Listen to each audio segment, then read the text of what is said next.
के दौर में सबसे बड़ी एक परेशानी जो एक क्लिनिशियन को रोज झेलनी पड़ती है,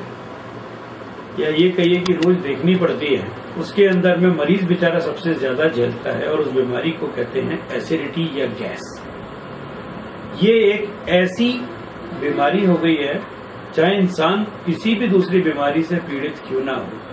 मगर आमतौर पे उसके दिमाग में सिर्फ एक ही चीज घुसती है कि कोई भी परेशानी यदि पेट से लेकर छाती तक में होती है तो उसे गैस कहते हैं। चाहे वो उसको दिल का दौरा ही क्यों ना पड़ रहा हो, चाहे उसे कोई और परेशानी किसी दूसरे रूप में ही क्यों ना हो रही है। आज हम इस छोटे से वीडियो के माध्यम से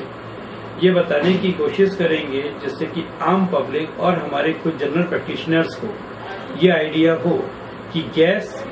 या बाकी किसी चीज में कोई फर्क होता है या नहीं होता है। बेसिकली आज हम जिस पर बात करेंगे उसको कहते हैं GERD, यानी कि गैस्ट्रोइसोफेजियल रिफ्लक्स डिजीज, या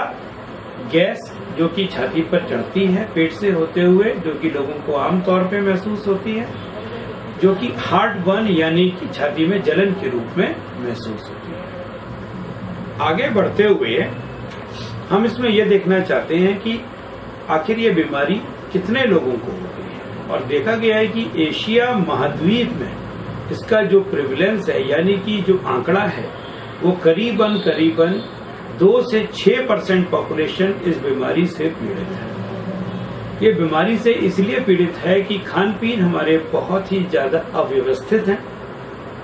बहुत ही इरेगुलर टाइप की हमारी फूड हैबिट्स हैं। आज की तारीख में विदेशी हम रह नहीं गए, स्वदेशी हम हो नहीं पा रहे हैं, त्रिशंकु की तरह से जी रहे हैं, और यही कारण है कि बीमारी अपना व्यग्र रूप आस्ते आस्ते धारण कर रही है। देखा यह जा रहा है कि जो व्हाइट पॉपुलेशन है यानी कि जो वेस्टर्न वर्ल्ड कहलाता है, या यूरोपियन या अमेरिकन वर्ल्ड जिसे हम कहते हैं, उन लोगों में अल्सर की बीमारी कम देखी जाती है, जो कि नॉन व्हाइट्स यानी कि ब्लैक्स यानी एशियन लोगों में ज्यादा पाई जाती है, और जो एसिडिटी की जो डिजीज है ये व्हाइट पीपल में ज्यादा पाई जाती है, यानी कि बाहर के लोग। शायद कारण यह है कि उनके खाने के अंदर में फैट्स की मात्रा, प्रोटीन की मात्रा इस कदर ज्यादा होती है जो हमारे यहाँ कार्बोहाइड्रेट्स की ज्यादा होती है। हमारे खाने में मिर्च मसाला ज्यादा होता है, उनके खाने के अंदर में एनिमल फैट्स ज्यादा होते हैं, इसलिए उन लोगों को एसिडिटी के लक्षण ज्यादा होते हैं, जो कि बाद में और भी अन्य बीमारियों को साथ में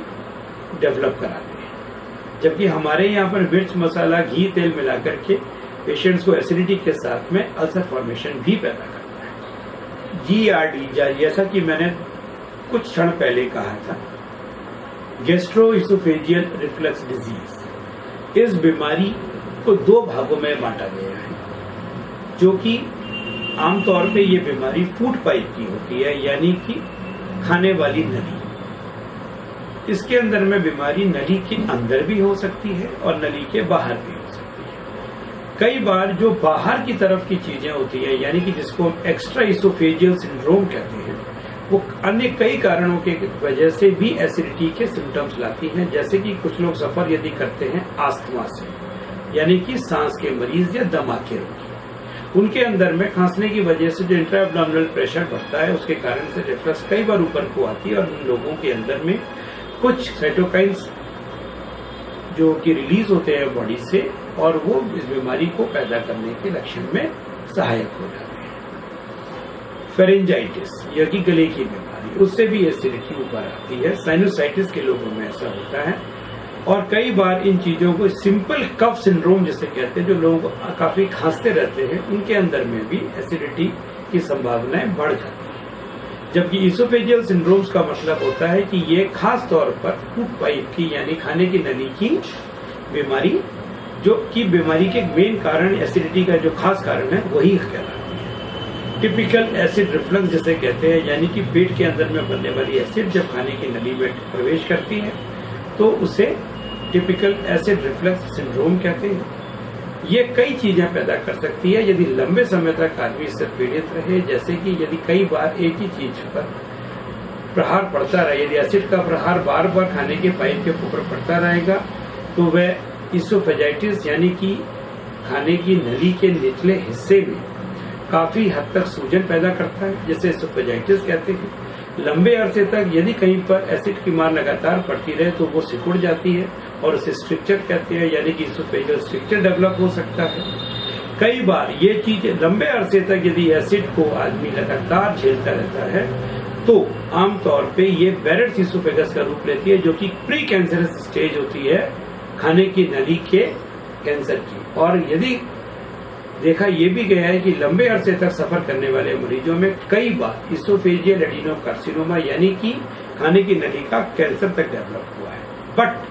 कैंसर आमतौर पे उन लोगों में ज्यादा देखा गया है जिनके अंदर में कि साथ में तंबाकू का सेवन, अल्कोहल यानी मदिरा का सेवन काफी ज्यादा रहता है। ऐसी चीजों के सेवन करने से बीमारी के बढ़ने की और उसको डब्लीफाई होने की संभावना बढ़ जाती है। बीमारी के बारे में तो हमने जानकारी ली, क्या हो जाता है ये भी हमने बताया, मगर ये क्यों हो जाता है ये जानना भी जरूरी है। इसके आमतौर पे दो कारण ज्यादा होते हैं। एक, यदि हमारा जो डायफ्राम है बॉडी का, जो कि फेफड़ों और पेट को बिल्कुल अलग करता है, उसमें कई बार जो कंपोनेंट प्रेशर का होता है यदि वो रिलैक्स्ड हो जाए, यानी कि यदि वो क्षीण हो जाए, तो खाने की नली में जो वॉल्वुलर मैकेनिज्म होते हैं, जो कि डायफ्राम के कारण से खाने की नली के निचले हिस्से,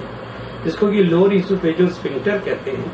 यदि वो रिलैक्स कर जाता है तो खाने का कंटेंट ऊपर आराम से आ सकता है। और जब खाने का कंटेंट ऊपर आएगा, यानी कि रिफ्लक्स होगी, यदि पेट का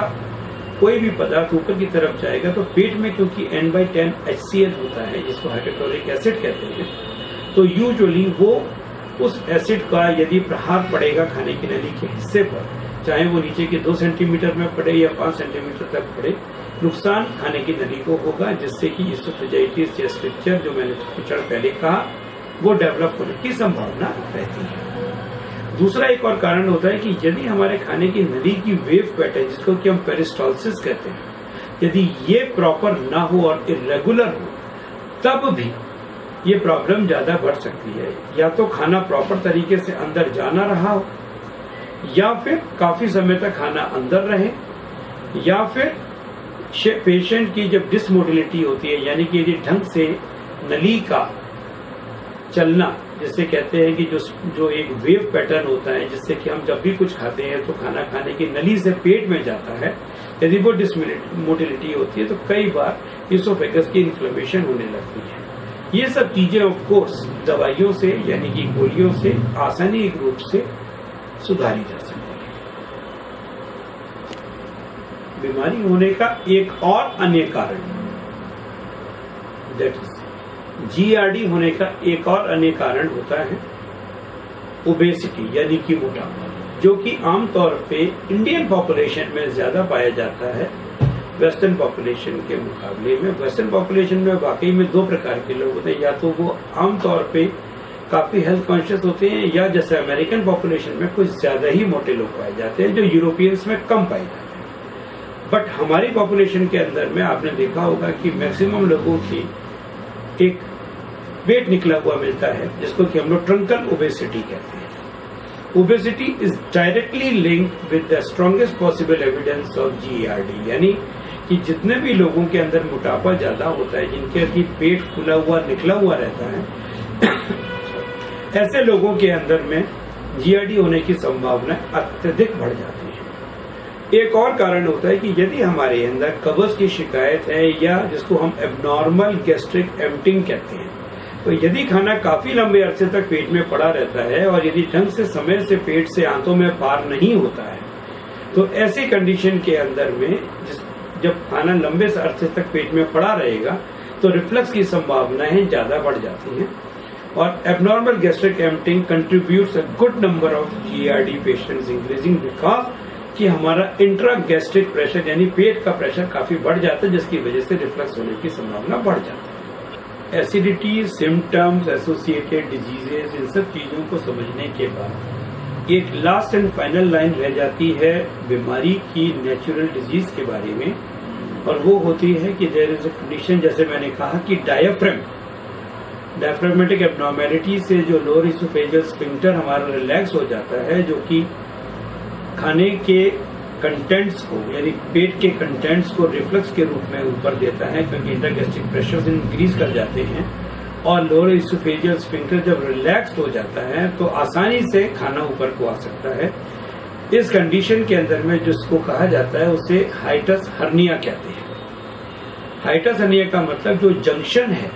खाने की नली का जो कि पेट के अंदर खुलता है, यदि वो बिल्कुल वाइड यानी चौड़ा हो जाए तो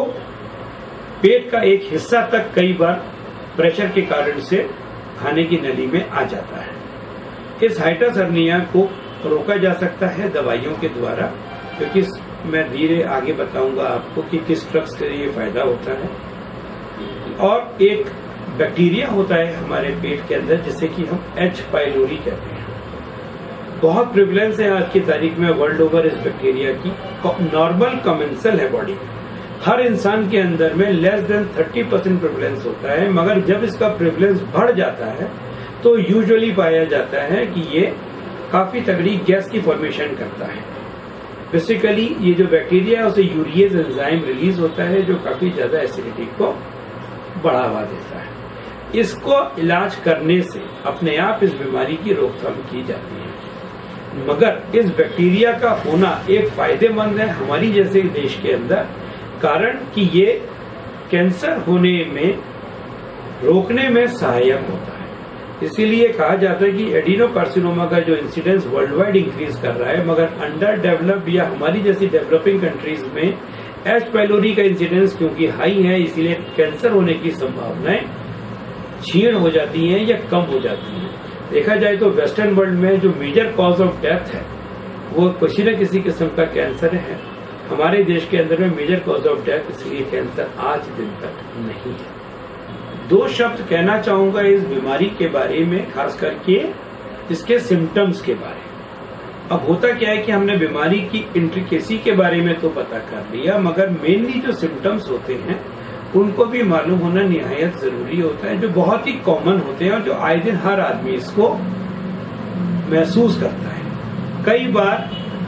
हमारे को सिम्टम होता है गले में अटकन सी रहती है, यानी खाना निकलने में कुछ तकलीफ सी, जिसको हम इंग्लिश में डिस्फेजिया कहते हैं। या हम कई बार महसूस करते हैं जब खाना निकलते हैं तो पेन होता है, जिसको पेनफुल स्वेलोइंग कहते हैं। डिस्फेजिया एंड पेनफुल स्वेलोइंग एक अलार्मिंग सिम्टम है,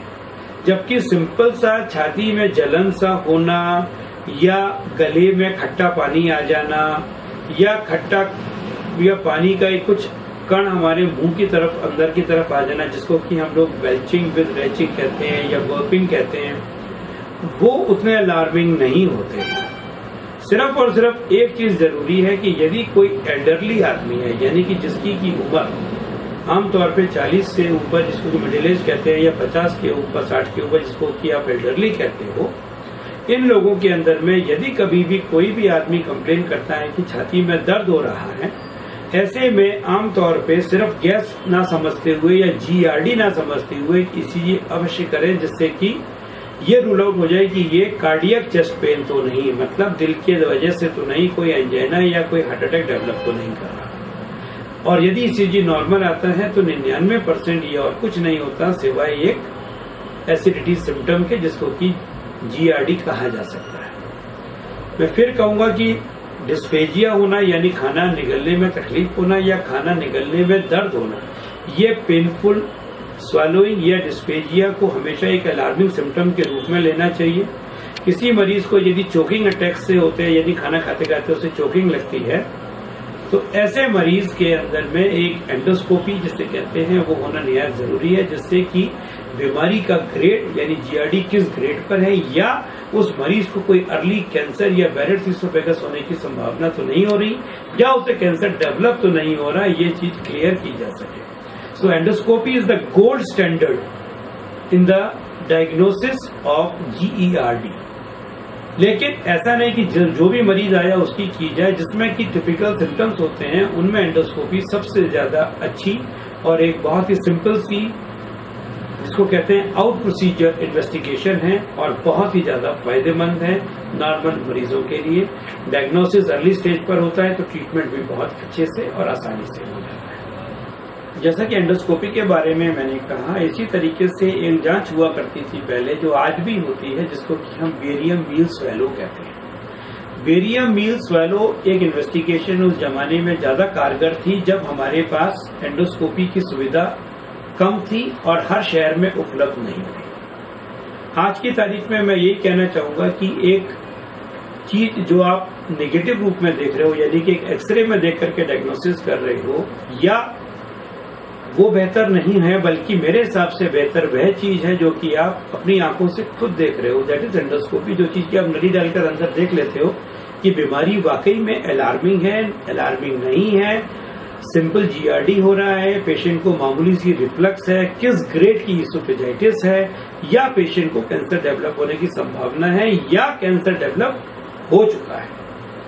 एक और जांच जो कि बहुत ही ज्यादा कारगर और बहुत ही इंपॉर्टेंट है, इसको हम लोग कहते हैं ambulatory pH monitoring. Ambulatory pH monitoring का फायदा सिर्फ और सिर्फ ये है कि जब रिफ्लक्स बहुत ज्यादा हो, मरीज काफी दवाई खा चुका हो, हफ्तों महीनों दवाई खाने के बाद यदि ये सिम्टम्स परसिस्ट करते हैं,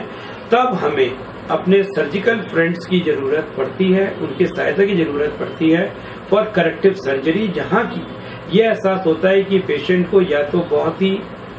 ज्यादा ग्रेड का हाइटस हर्निया है जो कि दवाइयों से स्फिंक्टर को टाइटन करने में प्रिवेंटिव नहीं हो रहा है, तो ऐसे में क्यों ना उस पेशेंट की सर्जरी कराई जाए, जिससे कि हम निसेंस फंडोप्लाइकेशन कहते हैं। और आज की तारीख में ये एक बहुत ही सिंपल सर्जरी हो चुकी है गैस्ट्रो सर्जन्स के हाथ में, और इसके रिजल्ट्स बहुत अच्छे हैं। बहुत सी बार एंडोस्कोपी इसीलिए भी करनी पड़ती है इन मरीजों के अंदर में, जब हम डायग्नोसिस क्लियर होता है हमारा कि पेशेंट को रिफ्लक्स इसोफेजाइटिस है और कोई प्रॉब्लम नहीं है, जब हम उसे रीअश्योरेंस देते हैं, तब भी कई बार ऐसा होता है कि रीअश्योरेंस के बावजूद भी मरीज सेटिस्फाइड नहीं होता। उसे लगता है कि वो किसी न किसी बीमारी से या इस बीमारी के किसी गंभीर स्वरूप से पीड़ित है। एंडोस्कोपी करने से, और यदि वो एंडोस्कोपी नॉर्मल निकलती है, तो पेशेंट रिअश्योर्ड होता है, और जिसको कि कई बार सिम्टम्स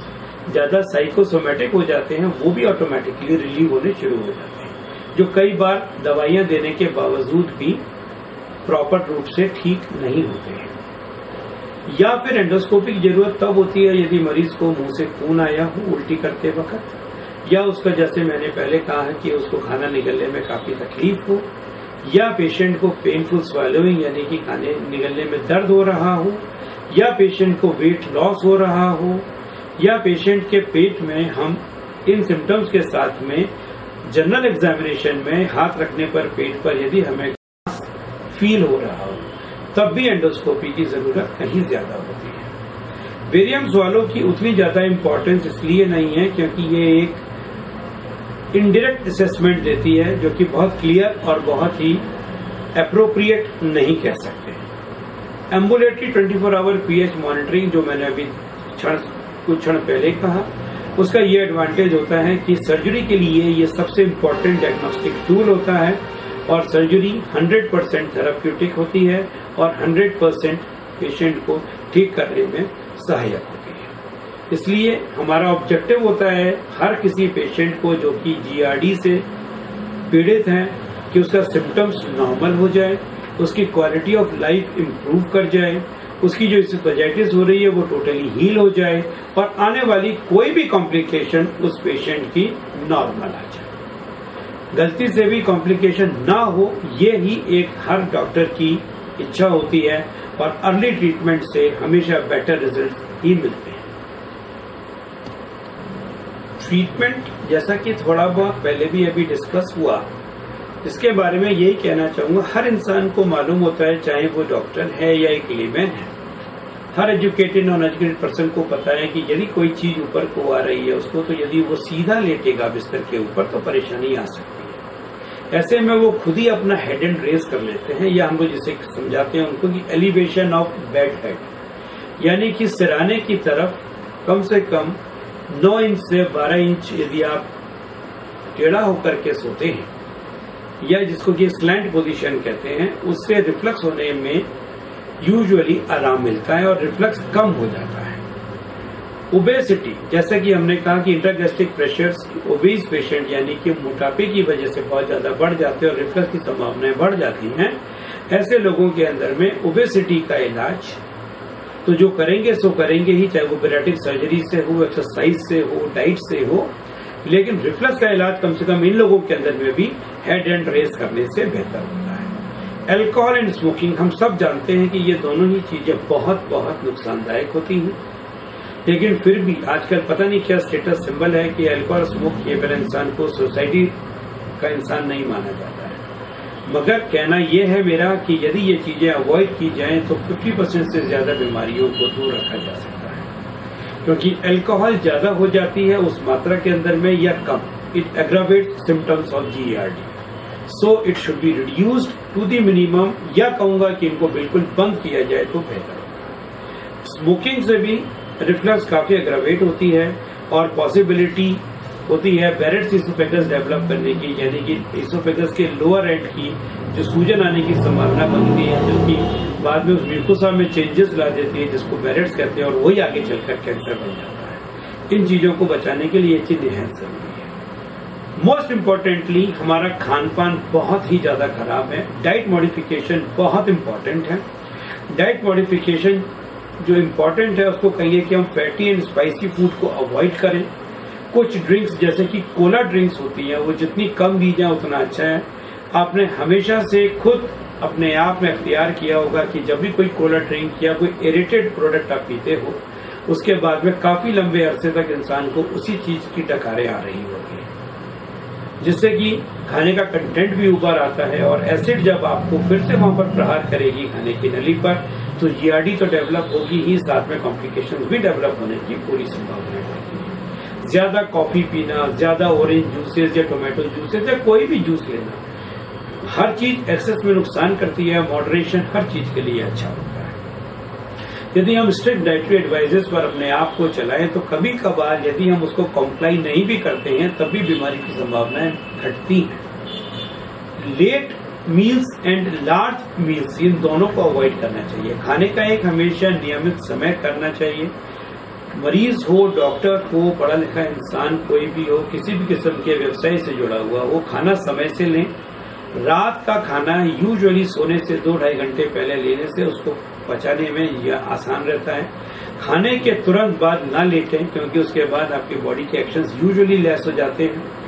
डाइजेस्ट करने में इजी नहीं रहता है। इसीलिए कभी भी refrain yourself from assuming a supine position, यानी कि लेटना इमीडिएटली आफ्टर मील्स। ये मॉडिफिकेशन लाइफ के लिए बहुत बहुत इंपॉर्टेंट होते हैं। ड्रग थेरापी ये ऑफकोर्स अपने आप में सबसे इम्पोर्टेंट चीज है। किसी भी बीमारी का इलाज किसी न किसी दवा से ही होता है। दुनिया भर के PPIs यानी कि हमारे जो एसिड निगेशन दवाइयां कहते हैं या प्रोटॉन पंप इनहिबिटर जिन्हें कहा जाता है वो सब अवेलेबल है, लेकिन हमें ये हर हालत में मालूम करना है और वे करना होता है कि किस चीज को किस तरीके से और कितनी डोज में लेना है। बेसिक एम किसी भी ड्रग थेरेपी का यह है कि आपके रिफ्लक्स सिम्टम्स खत्म हो जाएं,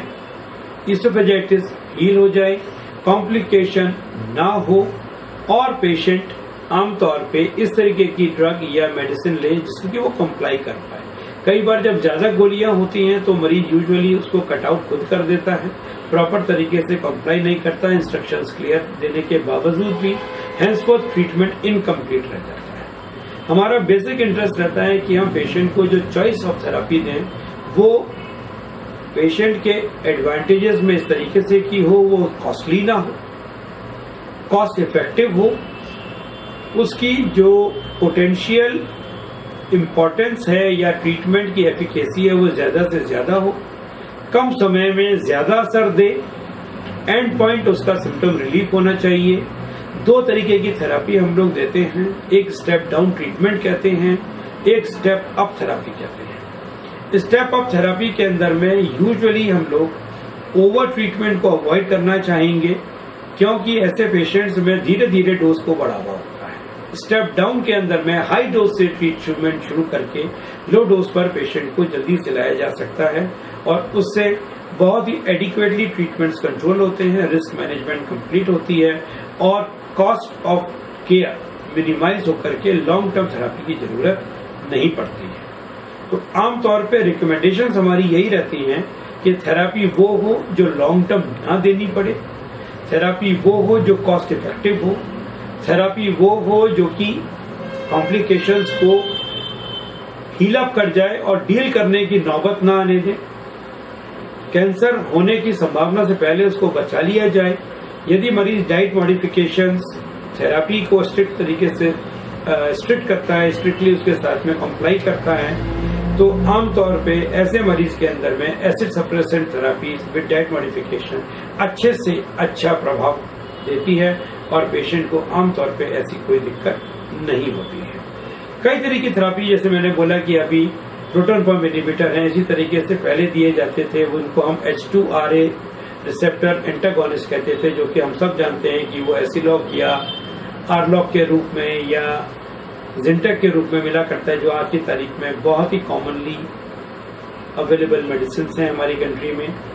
एक और थेरेपी जो सबसे इम्पोर्टेंट है वो है कि प्रोकाइनेटिक एजेंट, यानी कि जो चीज डिफेक्ट को ठीक कर करके पेरिस्टालसिस को आगे बढ़ाते हुए रिफ्लक्स को घटाए, इनको कहते हैं प्रोकाइनेटिक एजेंट। इनका सबसे बड़ा फायदा होता है कि ये लोअर इसोफेजियल स्फिंक्टर्स के ऊपर में एक्ट करके उसके इनकॉम्पिटेंस को बेटर करती है, जो गैस्ट्रिक एम्प्टिंग है उसको बेटर करती है। तो जब खाना काफी देर तक पेट में पड़ा नहीं रहेगा, आगे जाएगा, तो रिफ्लक्स होने की संभावनाएं कम करेगा।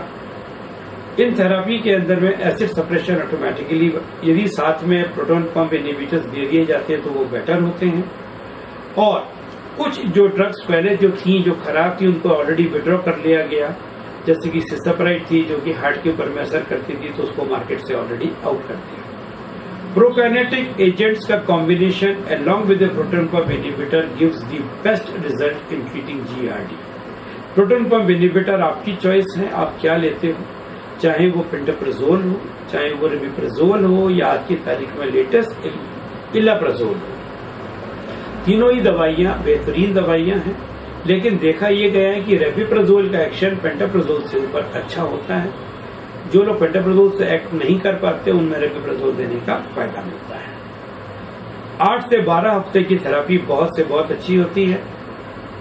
और यूजुअली यदि हम लंबे समय तक ना दें तो फायदा ये रहता है कि नहीं तो मरीज ड्रग डिपेंडेंट हो जाता है। कई बार ये भी देखा गया है कि दवाइयों की जरूरत नहीं होती है, लेकिन मरीज साइकोलॉजिकली डिपेंडेंट हो जाता है। उसे एक डर लगता है कि कहीं ऐसा ना हो कि यदि मैंने दवा नहीं ली तो मेरा इलाज